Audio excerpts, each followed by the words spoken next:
There was a little song that we used to sing. I doubt that they sing it very much anymore, but it kind of began like this. God bless America, land that I love.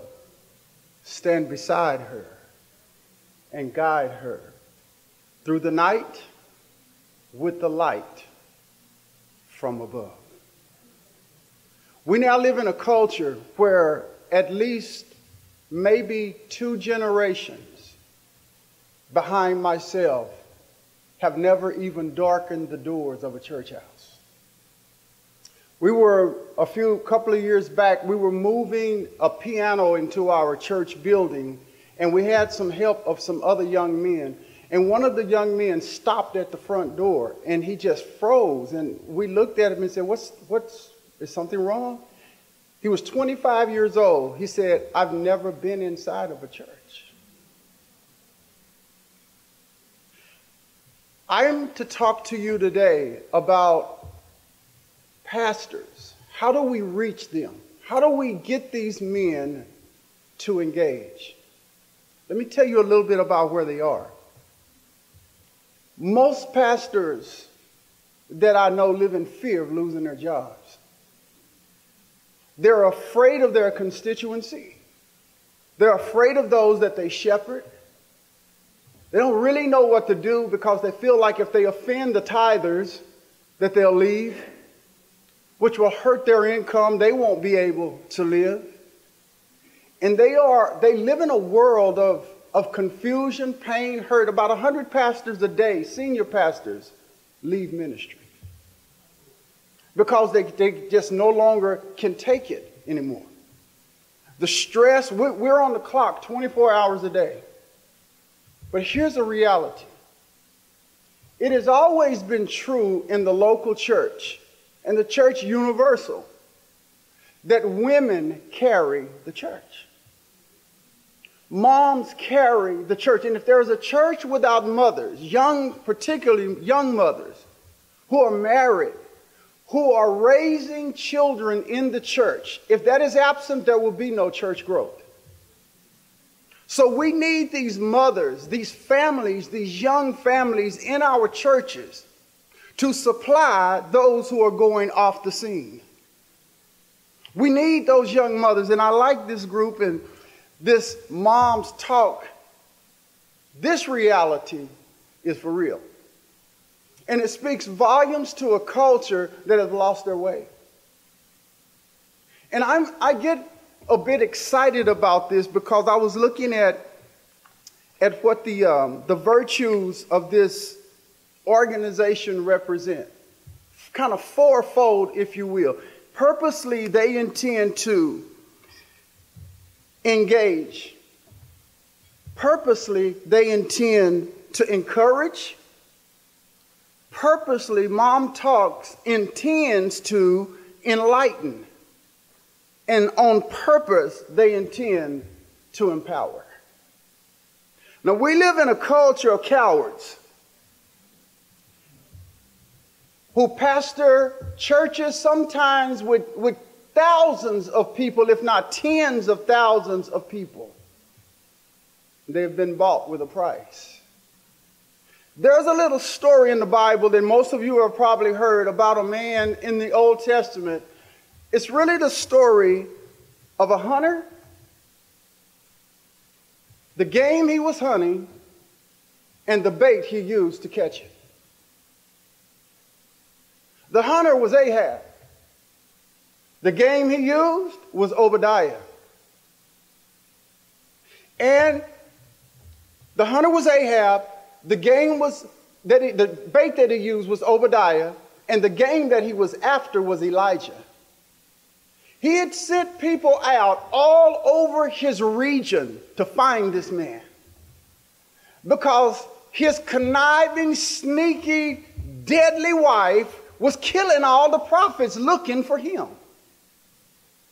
And Obadiah went one direction in the nation, Ahab went another, searching for the game.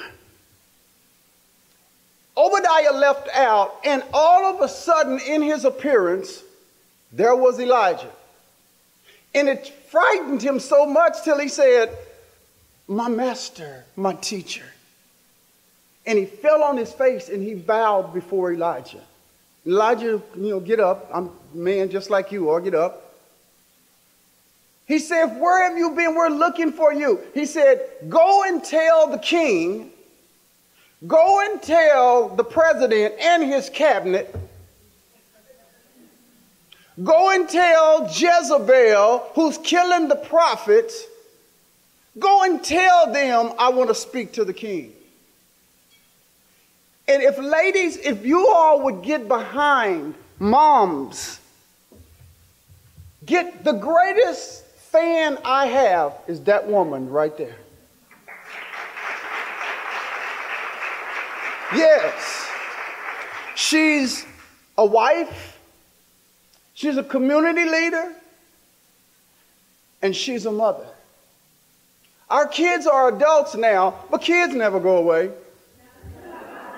They go and they come back, and then they go and they come back, or they go and they send back. But they never go away. And we love them all the way to the end. But had not every man, every strong man, you know the old saying, behind every good man, there's a good woman? Well, I guess that's one of the best ways we can say it, but behind every godly man, there is also a godly woman. And when I can't pray, she prays. And when I'm criticized and entangled with those things that most people never consider, when I go home as a pastor and I cry at night, that's the shoulder that I cry on. That mom right there, that's the shoulder that I cry on. She holds me. She comforts me. She encourages me. She enlightens me. She engages me. And she gives me that warm fuzzy. She gives me a lot of warm fuzzies. She gives me that warm fuzzy.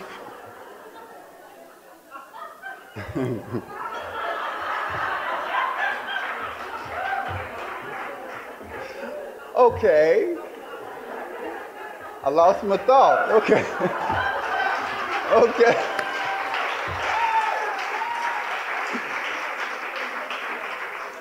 Okay.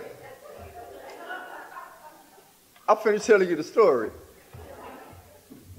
Elijah told Obadiah, go and tell Ahab, I'm here. Tell him I need to see him. And this is what shepherds, under shepherds, pastors, this is what we must do. There is a line being drawn in the sand. And God is making the church and shepherds choose which side they're going to be on. I am not a timid shepherd. I'm not a timid pastor. You want to fight? Bring it on. Let's go, baby. I'm up for all of it. So he told him, go tell Ahab I need to see him. And Obadiah was a bit afraid. He said, listen, now, the Spirit of the Lord, Elijah, if I go and tell the king you're here, the Spirit of the Lord is going to come upon you, and when I get back, you're going to be gone. He's going to move you out of the way. And then Ahab is going to kill me. He said, no, be assured, go get him, I'm here. And Obadiah went and got Ahab, came back, and sure enough, Elijah was still there. And here was Ahab's rendition of what he ran up on. So there you are, the troubler of Israel. The next statement that Elijah makes is what every pastor ought to be telling their local mayor, their congressman, their senators, and everybody else in Washington, D.C. We are not the troubler of Israel, sir. You are, because you have forsaken the ways of the Lord.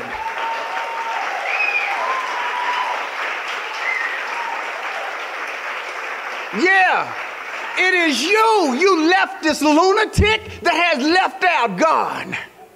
You have forgotten how far God has brought this country. And we're going to take it back from you. And basically, amen, that's right. That's right. And what Elijah did with Ahab was monumental. He said to him, go and get your prophets and bring them to me on Mount Carmel. I'm calling you to a duel. I'm calling you to a fight, and let's see whose God is God.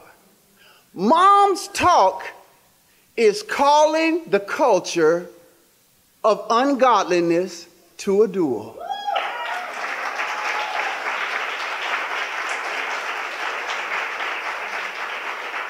Now here's the climate. There's a book in the Bible in the Old Testament called the book of Ecclesiastes. In the 3rd chapter it opens like this. And there is a time and a season for everything under the sun. The word season caught my attention because in relationship to weather. Because we have 4 different seasons of the year. And all of it is in relationship to the sun, S-U-N, and the earth. How close it is, how far away it is, the rotation of the sun, and all that kind of stuff. The earth around the sun. All of it is in relationship to what's going on in the distance there. Well, we have this storm we call a hurricane. And they rate those hurricanes in categories 1, 2, 3, 4, and like that.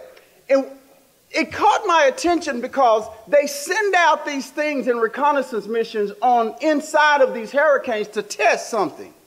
They want to know the strength of the hurricane. Is it decreasing in strength or is it growing in strength? And the Lord is sending these problems into the world, into the earth, into the United States of America to gauge Christendom and to see what kind of storm we're going to cause. You understand what I'm saying? And what the Lord is trying to say to us is this. I'm going to test what category, Christian, you rate.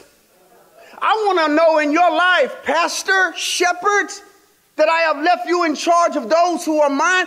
I want to know in your life if the wind is even blowing. I want to know, pastor, when you get up from your bed and your feet hit the ground, I want to know if you're category 4 or 5 hurricane. I want to know if you're going to set the world on fire and let them know, no, you cannot take from America what God has made us. You cannot have our children. Yeah. You cannot. And I'm going to read this statement and a couple of more things and I'm going to sit down. This is a quote by Christina Caroma, who said the other day, if talking to leaders, talking to ministers, talking to pastors, talking to the shepherds of our country, if you are afraid of offending people, you have no business being in ministry. Amen. That's right. That's right. She went on to say, we are called to bring people to Christ, not to affirm their feelings.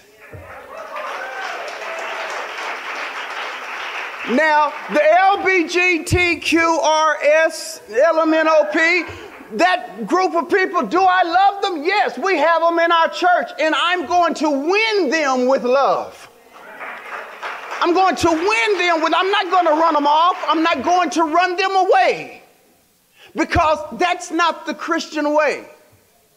There are all kinds of sinners. We all have fallen.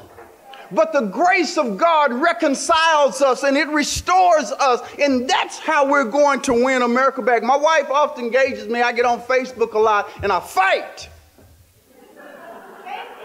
But I won't argue.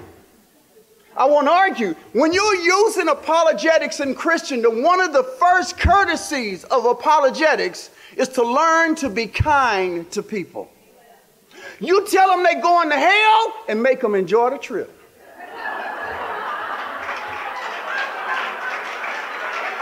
Okay. One final statement, I'm done. Charles Finney said, God will bless or curse this nation according to the Christian's pursuit or lack thereof of God that is in all of government. From the mountain to the valleys, to the oceans, white with foam. God bless America, my home, sweet home.